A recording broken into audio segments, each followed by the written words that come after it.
My future doctors. सो आज हम करेंगे ह्यूमन हेल्थ एंड डिजीज़ का पार्ट नंबर 2। और कल के लेक्चर ज़रूर आपने देखा होगा, कल के लेक्चर में हमने पार्ट नंबर 1 किया था। अब हम पार्ट नंबर 2 करेंगे। हम बिल्कुल स्लो पेस से चल रहे हैं बच्चों। यहाँ पे अगर आपको कोई भी दिक्कत आती है आप मुझे बता सकते हो कमेंट सेक्शन के अंदर। बिल्कुल हम धीरे धीरे ये चैप्टर खत्म करेंगे छोटे छोटे लेक्चर्स के अंदर, ऐसा भी नहीं लंबे चौड़े लेक्चर होंगे आपके लिए, तो इन लेक्चर्स को आप बिल्कुल रेफर कर सकते हो। मेरा नाम है एकता सोनी और मैं आपको यहाँ पे पढ़ाती हूँ बायोलॉजी। जल्दी से शुरू कर लेते हैं आज का चैप्टर। आज हम क्या क्या करने वाले हैं, आज हम पहले तो रिकैप करेंगे कल क्या पढ़ा था ताकि वो ब्रशअप हो जाए, भूल ना जाओ। Helminthic disease and fungal disease के बारे में हम थोड़ा सा डिस्कशन करेंगे बच्चों आज। चलो फटाफट से चलते हैं। कल हमने किया था बच्चों हेल्थ क्या होती है। हेल्थ जो है WHO के अकॉर्डिंग मेंटली, सोशली और फिजिकली अगर आप फिट हैं तो ही आप हेल्दी माने जाएंगे। अगर आप इन तीनों में से कोई भी क्राइटेरिया फुलफिल नहीं करते हैं तो so sorry my friend, you are not healthy, right. Health affected किससे होती है, genetic disorder, lifestyle, infections, diseases क्या होती है, पैथोजेंस क्या होते हैं। एंड डिसीज दो टाइप की होती है, इन्फेक्शियस जो आसानी से फैल जाए एक दूसरे में, और नॉन इन्फेक्शन जो नहीं फैल सकती जैसे कि कैंसर, ठीक है। डिसीज में हमने बहुत अलग अलग टाइप की देखी थी, बैक्टीरियल और viral we have completed yesterday. Today we are going to do fungal and helminthic, ठीक है। और प्रोटोजोअन यानी कि इसमें सबसे बड़ी डिजीज मलेरिया है। मलेरिया को मैं एक अलग से सेशन में बताऊंगी, तो जानबूझ के मैंने प्रोटोजोअन अभी लिया नहीं है। तो टाइफाइड के बारे में हमने बात करी थी बच्चों। टाइफाइड जो होता है साल्मोनेला टाइफी की वजह से हो रहा है, स्मॉल इंटेस्टाइन को वो जाके इफेक्ट करता है ना। इस तरीके से होता है, food contaminated food and water की वजह से वो फैलता है। कॉलेरा के अंदर भी देखो हमने बात की थी कि ये पानी के through he, contaminated food and water के थ्रू भी ये बैक्टीरिया फैलता है, विब्रियो कॉलेरी नाम का बैक्टीरिया। न्यूमोनिया के बारे में हमने बात की थी, स्ट्रेप्टोकोकस न्यूमोनिया एंड हेमोफिलस इन्फ्लुएंजाई नाम के बैक्टीरिया है जो कि न्यूमोनिया के लिए रिस्पॉन्सिबल होते हैं। लंग्स में जाके फ्लूइड फिल कर देते हैं, इसकी वजह से गैसेज एक्सचेंज नहीं हो पाता है। और इसके ज़्यादा जो आप देखोगे सीवियर केसेस, उसमें हाथ जो नाखून होते हैं और लिप्स होते हैं ये ब्लू पड़ जाते हैं। तो ये हेल्दी थी, ये इन्फेक्टेड एयर सैक थी बच्चों। कॉमन कोल्ड और न्यूमोनिया में ये डिफरेंस होता है कि कॉमन कोल्ड जो होता है वो जो हमारी एल्वेलाई होती है उसको इफेक्ट नहीं करता है। एल्वेलाई से ऊपर का जो पोर्शन होता है, ट्यूबुलर पोर्शन, बस उसी को इफेक्ट करता है। बट न्यूमोनिया में एल्वेलाई भी इफेक्ट हो जाती है और इस वजह से न्यूमोनिया ज़्यादा खतरनाक माना जाता है। तो कॉमन कोल्ड 3 से 5 दिन का होता है बच्चों, तो वो हो जाता है। इसके आगे आज हम क्या बात करने वाले हैं बच्चों, आज हम बात करने वाले हैं हेलमिंथी डिजीज़ के बारे में और फिर हम करेंगे फंगल डिजीज़ के बारे में। हेलमिंथी डिजीज़ में आपको ना 2 टाइप की डिजीज़ दे रखी हैं, है ना। एक आपको एस्केरियासिस दे रखा है और एक आपको दे रखा है एलिफेंटियासिस, ठीक है। एस्केरियासिस दे रखा है और एलिफेंटियासिस दे रखा है बच्चों। एस्केरियासिस, ठीक है, एक है एलिफेंटियासिस,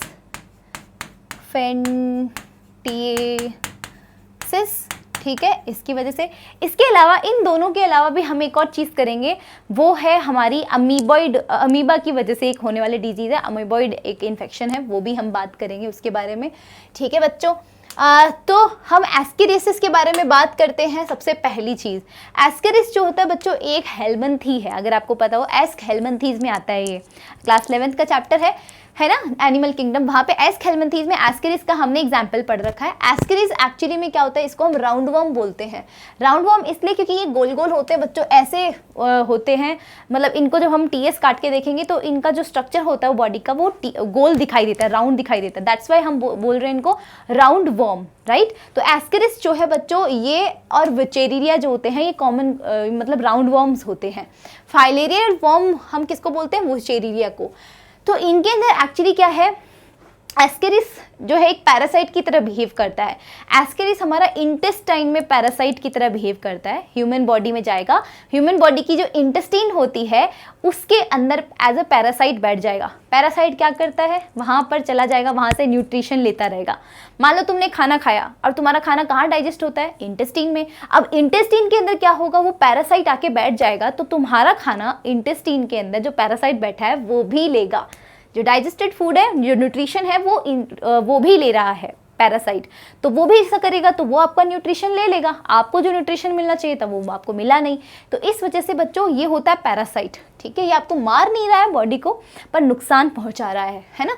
तो इसको, ये बीमारी को बोलते हैं एस्केरियासिस, ठीक है। सिम्टम्स क्या होते हैं इसके बीमारी के, ये सिम्टम्स होते हैं बच्चों, इंटरनल ब्लीडिंग होती है, अंदर इंटरनल ब्लीडिंग होने लगती है, मस्कुलर पेन आपको दिखता है, फीवर होता है, एनीमिया हो जाता है, ब्लॉकेज आ जाता है कहाँ पे, इंटेस्टाइनल पैसेज के अंदर ब्लॉकेज ये ला देते हैं, एस्केरियासिस के अंदर ऐसा होता है। तो ये सिम्टम्स आपको याद रखने हैं। इंटेस्टाइन में जाके इन्फेक्शन करेगा तो क्या क्या कर सकता है, इंटरनल ब्लीडिंग करेगा, फीवर आ सकता है, एनीमिया हो सकता है, मसल्स में पेन हो सकता है, ब्लॉकेज हो सकता है इंटेस्टाइनल पैसेज का।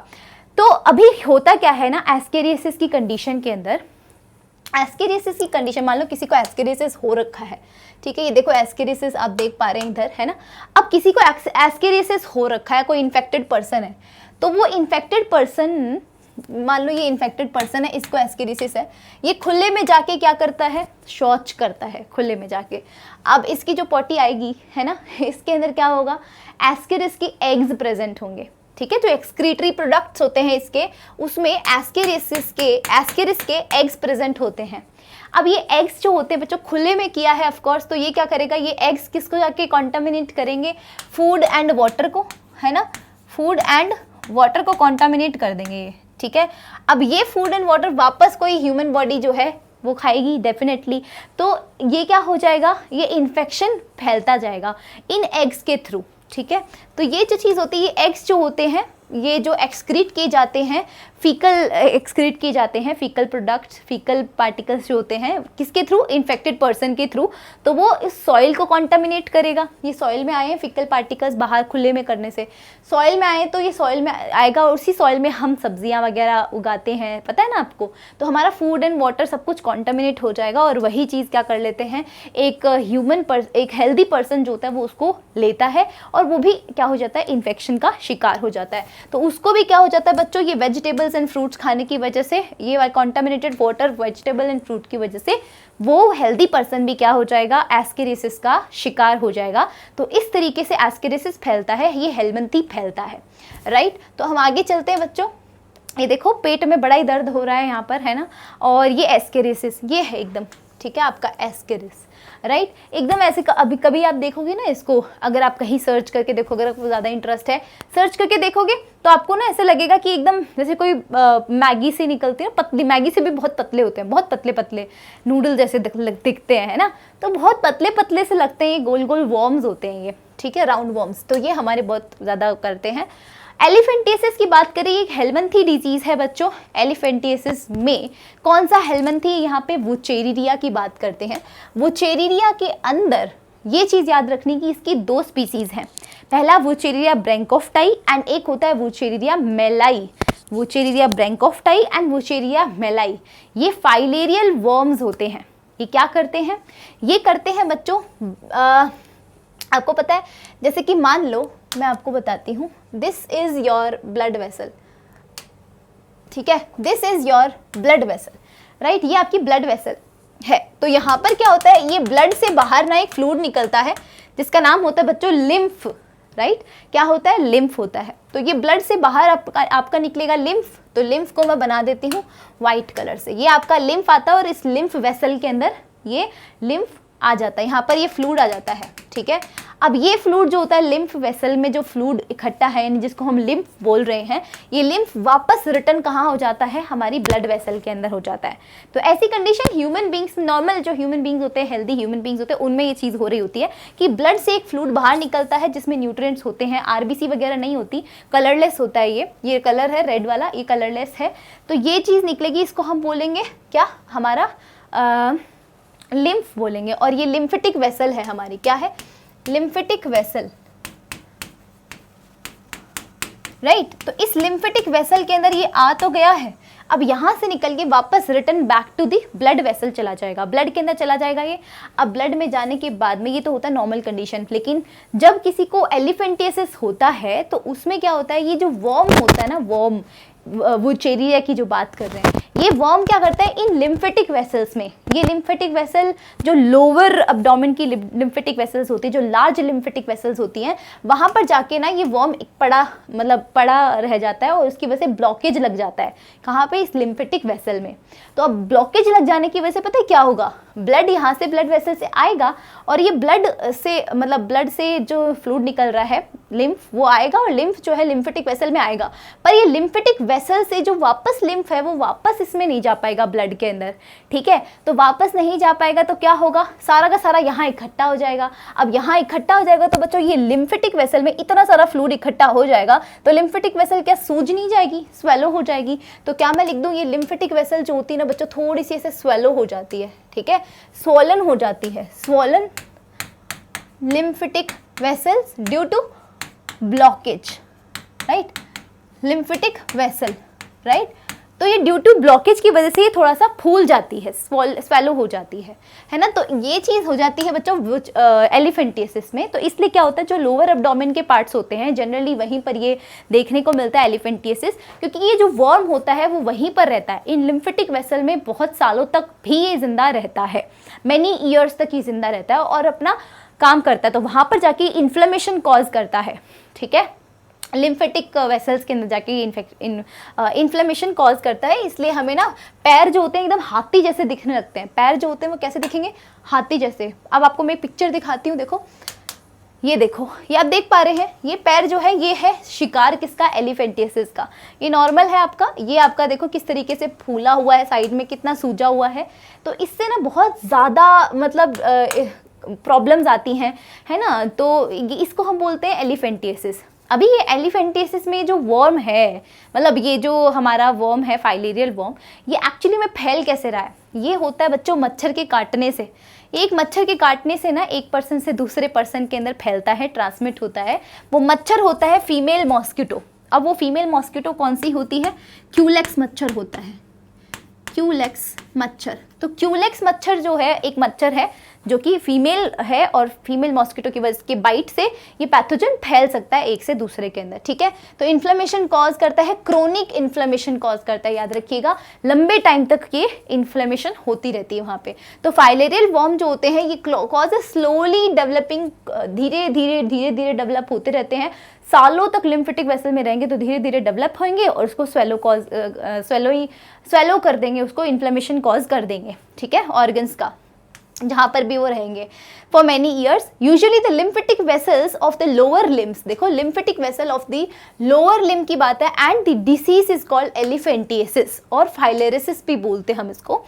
The genital organs are also often affected। genital organs कौन से हैं, जो पीनस वगैरह, उनमें भी काफ़ी ज़्यादा प्रॉब्लम आ जाती है, वो भी इफ़ेक्ट हो जाते हैं इससे, इसकी वजह से, इन्फ्लेमेशन की वजह से, रिजल्टिंग इन ग्रॉस डिफॉर्मिटीज़, है ना, डिफॉर्मिटीज़ आ जाती हैं। पैथोजेंस जो होते हैं वो कैसे ट्रांसमिट होते हैं एक हेल्दी पर्सन से, हेल्दी पर्सन के अंदर कैसे ये पैथोजन ट्रांसमिट हो सकता है, by the attack of Culex female mosquito, right. तो इसकी वजह से, इसकी बाइट की वजह से ये चीज़ पॉसिबल हो जाती है बच्चों, राइट। अब अमीबियासिस जो है मैं आपको अभी नहीं पढ़ाऊंगी, ठीक है, अमीबियासिस हम करते हैं अभी, लेकिन अमीबियासिस को हम प्रोटोजोन वाली में रखेंगे क्योंकि अमीबा इज अ प्रोटोजोआ, ठीक है। जब मैं प्रोटोजोन डिजीज करवाऊंगी आपको अमीबियासिस करवाऊंगी एंड साथ साथ में मलेरिया भी करवाऊंगी। अभी हम रिंगवॉर्म की बात कर लेते हैं। रिंगवॉर्म एक्चुअली क्या होता है, ये होता है दाद, ठीक है। अब ये दाद जो होते देखा होगा, बहुत कॉमन है ये दाद, कभी ना कभी ज़िंदगी में आपको हुए भी होंगे, नहीं भी हुए तो किसी के हो रखे होंगे तो देखा होगा। रिंगवॉर्म जो होता है वो होता है फंगल डिजीज़, ठीक है, एक फंगल अटैक होता है जहाँ पे फंगी जो होती है ना वो ग्रो करती है आपके ऐसे एरियाज में बॉडी के जहाँ पर this is all about the self hygiene. अगर आपकी सेल्फ हाइजीन अच्छी नहीं है तो आपको रिंगवॉर्म होने के चांसेस हो जाते हैं, ठीक है। तो यहाँ पर फंगल जो इन्फेक्शन है, फंगल डेवलपमेंट है वो ज़्यादा होता है यहाँ पे। तो बहुत सारे फंजाइज होते हैं जो बिलोंग करते हैं कहाँ से, जेनरा, 3 जेनरा दे रखे हैं, इनसे क्वेश्चन इतनी बार आए हैं मत पूछो। माइक्रोस्पोरम, ट्राइकोफाइटोन एंड एपिडर्मोफाइटोन, ये तीनों के तीनों शब्द याद कर लो। Microsporum, Trichophyton and Epidermophyton, these are responsible for the ringworm. ये रिंगवॉर्म के लिए रिस्पॉन्सिबल होते हैं, ये दाद कॉज करते हैं। Which is one of the most common infection disease in man, है ना। तो ये बहुत कॉमन इन्फेक्शन है होने वाला। इसमें क्या होता है, ड्राई स्किन जो होती है हमारी ड्राई सी दिखने लग जाती है, जहाँ पे हमें दाद होता है वो ड्राई सी दिखती है। स्केली लेजन्स होते हैं on various part of the body, such as skin के ऊपर, है ना, नेल्स होते हैं यहाँ पर, स्कैल्प होती है यहाँ पर, ज़्यादातर देखने को मिलते हैं। मेन सिम्टम होते हैं हमारे ये इस डिजीज़ के, ठीक है। स्किन का ड्राई होना, है ना। और these lesions are accompanied by intense itching, बहुत खुजली आती है, देखा होगा जिसको भी दाद होता है, जैसे दाद की ट्यूब का ऐड आता है ना टीवी में, तो वहाँ पर भी एक इंसान को ऐसे खुजलाते हुए दिखाते हैं, तो वो खुजलाते हुए वो ईचिंग जो हो रही है वो इसकी वजह से ही होती है, इस फंगल इन्फेक्शन की वजह से।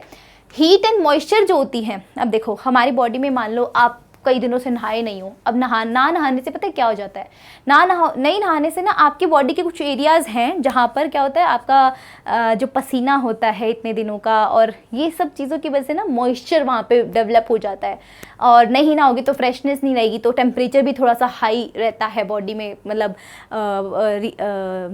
जगहों का, कुछ कुछ जगहें होती है हमारी बॉडी में उनका, तो वहाँ पर ऐसी कंडीशंस हो जाती हैं, हीट और मॉइस्चर अवेलेबल हो जाता है, और जहाँ हीट एंड मॉइस्चर अवेलेबल हो जाता है वहाँ पे फंगस नहीं आए ऐसा तो हो ही नहीं सकता, तो वहाँ पे फंगल अटैक हो जाता है, तो इसलिए रोज़ नहाना चाहिए, इसीलिए बोला जाता है heat and moisture helps these fungi to grow which makes them thrive in skin folds such as those in groin और between the toes के बीच में, है ना, उन जगहों के ऊपर उनको ढंग से एकदम क्लीन रखना चाहिए। सेल्फ हाइजीन जितनी आप रखोगे उतना ही आपके लिए भी ये बेटर रहने वाला है। तो रिंगवर्म जो होते हैं वो जनरली क्या होते हैं, सॉइल से एक्वायर किए जाते हैं, मिट्टी से भी ये जो फंगी है ये आपको मिल सकती है क्योंकि वहाँ पर ये ग्रो करती है, ठीक है। बाय यूजिंग द टावल्स, किसी का टावल आप यूज़ कर लेते हो, मान लो जिसको इन्फेक्शन हो रखा है, उस इन्फेक्टेड पर्सन का अगर आप टावल यूज़ करते हो तो भी आपको होने के चांसेस हैं। उसके कपड़े पहनते हो, उसके कोम्ब को यूज़ करते हो इवन, है ना, क्योंकि इसके यहाँ पर स्कैल्प पे भी होने के चांसेस होते हैं ना, दाद, किसी को दाद स्कैल्प में हो रखा है और उसने अभी भी कंघी की है और सेम कंघी तुम यूज़ कर रहे हो, है ना, उसी कंघी को, तो पूरे चांसेस है कि तुम्हारे अंदर भी रिंगवर्म हो जाएगा, ठीक है। तो इस तरीके का कंडीशन होता है बच्चों रिंगवर्म। ये देख पा रहे हो यहाँ पर एकदम ड्राई स्किन हो जाती है ना, तो ये ड्राई स्किन आपको दिखाई दे रही है, यहाँ पे बहुत खुजली भी आती है, तो ये चीज़ यहाँ पर हो जाती है बच्चों। तो आज का लेक्चर बड़ा ही छोटा सा है, प्यारा सा ही था, और थोड़ी बहुत ही हमने डिजीज़ करी। कल के लेक्चर में हम मलेरिया के बारे में, मलेरिया का जो साइकिल होता है, जो फीमेल मॉस्किटो होती हैं उसके बारे में हम डिस्कशन करेंगे, साथ ही साथ में हम एमीबियासिस के बारे में भी डिस्कशन करेंगे, मतलब हम कल प्रोटोजोन डिजीज़ पे फोकस करेंगे। ये छोटे छोटे लेक्चर्स हैं जो आपको हेल्प करेंगे, फटाफट आप देख भी लोगे इनको और ज़्यादा लंबा चौड़ा आपको टाइम देना नहीं पड़ेगा, राइट। चलो फिर मिलते हैं कल के सेशन के अंदर, तब तक के लिए bye, take care, thank you so much for joining this lecture. आपको अच्छा लगा होगा, और अगर लगा है तो do not forget to hit the like button, share this video, subscribe to this YouTube channel. मिलते हैं नेक्स्ट सेशन में, तब तक के लिए बाय, टेक केयर।